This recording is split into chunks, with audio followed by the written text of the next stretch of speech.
जैसी उम्मीद जताई जा रही थी, शुक्रवार को रिजर्व बैंक ने रेपो रेट में आधा फीसदी या 50 बीपीएस का इजाफा कर दिया।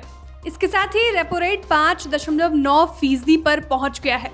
जाहिर है, रिजर्व बैंक ने महंगाई और ग्रोथ में फिलहाल महंगाई को काबू करने को ज्यादा तवज्जो दी है। रिजर्व बैंक ने मौजूदा वित्त वर्ष यानी 2022-23 के लिए महंगाई के अपने अनुमान को 6.7% पर कायम रखा है।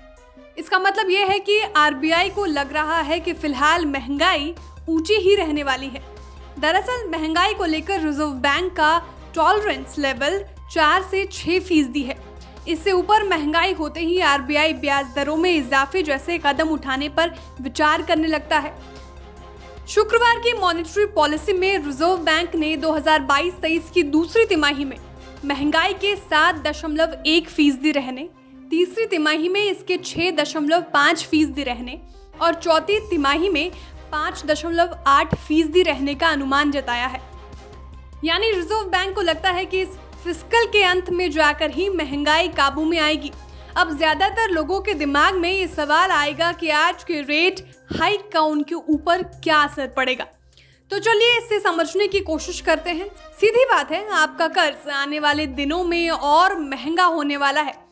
अगले कुछ दिनों में ही बैंक भी अपने लोन रेट्स को बढ़ा देंगे। मतलब ये है कि आप फेस्टिव सीजन में बाइक, कार या घर के लिए ऑटो या होम लोन लेने जाएंगे या किसी दूसरे काम के लिए पर्सनल लोन लेंगे तो आपका कर्ज ज्यादा महंगा मिलेगा।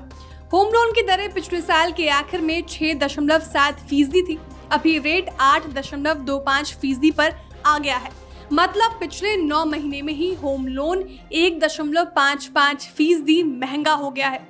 ऐसे समझिए, 25 लाख का होम लोन 8.25% की दर से 20 साल के लिए लेंगे तो आपको 21,302 रुपए EMI देनी होगी 6.7% की दर पर। मतलब अब से 8 से 9 महीने पहले इतनी की रकम के 20 साल के होम लोन के लिए आपको 18,935 रुपए EMI देनी पड़ रही थी।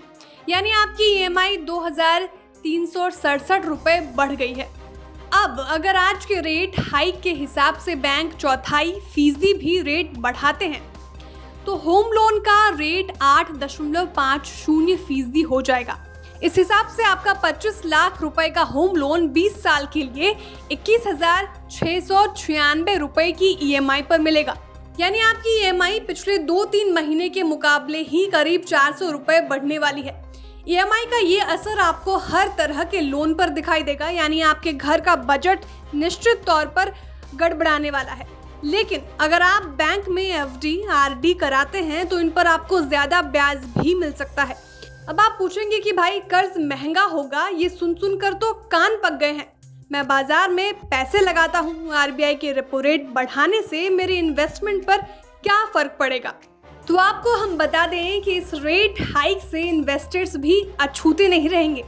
ऐसे समझिए, जिन कंपनियों पर कर्ज है उनकी भी किस्त बढ़ेगी। साथ ही कारोबार के लिए कर्ज लेने की सोच रही कंपनियों का भी इंटरेस्ट बढ़ेगा। उन्हें ज्यादा ब्याज चुकाना पड़ेगा। अब कर्ज चुकाने पर ज्यादा पैसे देने होंगे तो प्रॉफिट भी कम होगा और प्रॉफिटेबिलिटी भी घटेगी। इससे न सिर्फ शेयरों में गिरावट आएगी बल्कि बाजार भी नीचे आएगा, यानी आपका नुकसान। लेकिन यहाँ एक बात आपको गौर करनी होगी, जिस कंपनियों पर कम कर्ज है वे अच्छा प्रदर्शन करेंगी। ऐसी कंपनियों पर इन्वेस्टर्स का फोकस बढ़ सकता है और इन्वेस्टर्स को इनमें पैसे लगाने पर फायदा हो सकता है। खैर, आने वाले कुछ दिनों में कर्ज और जमा पर बैंक अपनी नई दरों का ऐलान कर देंगे।